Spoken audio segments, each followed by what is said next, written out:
Gotta save it or it'll be lost forever. Uh, oh,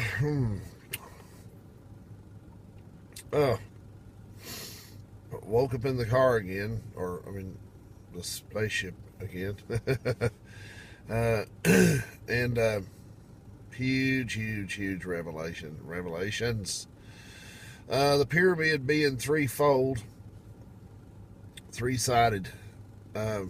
We'll digress from that being a symbol of culmination of power, but if you break it down and you add it up, my God, when you listen to Aaron Russo and he goes with his spiel and he talks about how a central bank and a graduated income tax are the two major movers in the Communist Manifesto. And we want you to know that everything that Hitler did in his officiality was legal. He didn't do anything to get to where he was without due process. But I'm not saying that he didn't, like, somebody didn't put a knife to the throat of somebody or somebody, but they still voted on it. You know what I'm saying? I mean, it's the same. It's not, you know, it's not different anywhere else in the world. You know, you can say, oh, he was the elected president of so-and-so. Oh, yeah. And then, you know, it's like, well, okay, yeah, that's who they chose. But he doesn't look like somebody that's from that place, you know, and he don't even talk like the rest of them. You know, and so, but anyway, it appears that I'm starting to see this vision of a tree, and this tree is like the central tree of the world. And when he says central bank, then I think he also means that that's just a branch, and the branch of the tree is something that leads to the tree that leads, you know, it's to the roots. But you've got to imagine that there's a tree that's growing up, and then there's a tree that's beneath the ground that's attached to the roots of the tree that's growing up. So if you imagine one going the opposite way, one going the other, well, I think that's the duality of man. But in each of those trees, there's going to be three major branches, which follows the pyramid scheme of the money system, which we know is a fallacy. And you have to ask yourself what would happen if we all, as a whole in the country, stopped paying income taxes today. Well, nothing would happen. It's just that the central bank, the central mind, they would just reroute the money. It would just be rerouted, and it would just all spread out into an ocean that flows over a waterfall. You know what I mean?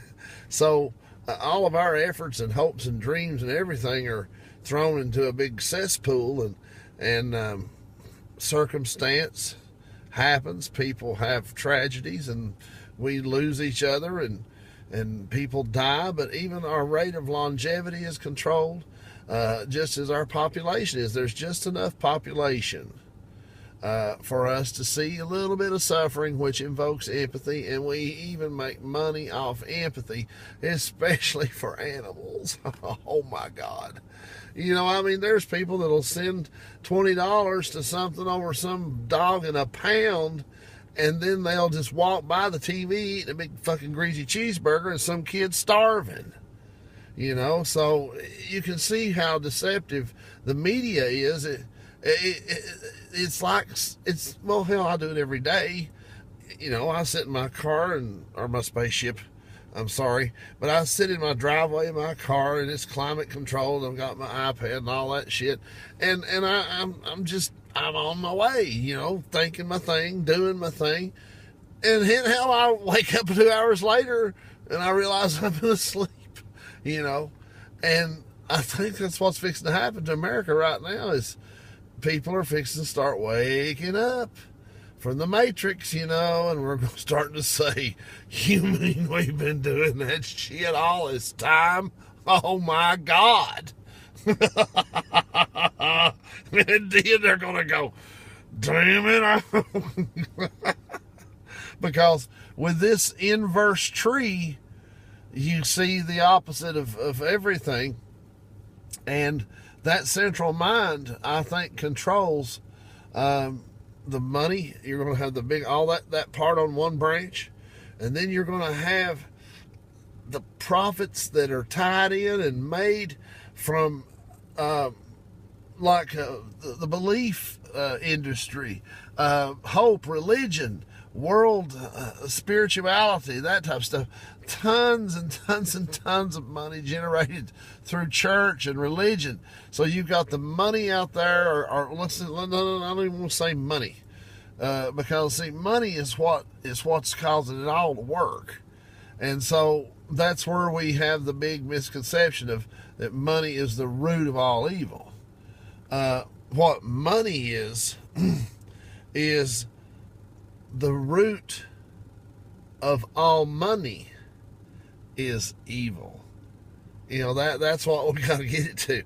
Because you know what? There was a time when a central monetary, a central mind, a central bank, a central this, a central that didn't exist, because people were all over the world in different civilizations and tribes.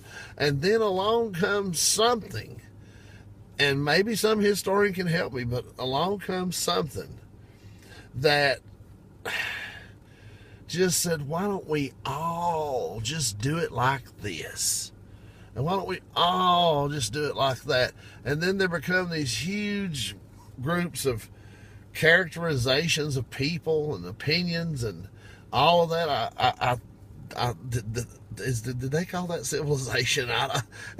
But is it not wild to think that when we became civilized, that we became the most uncivilized we could possibly be?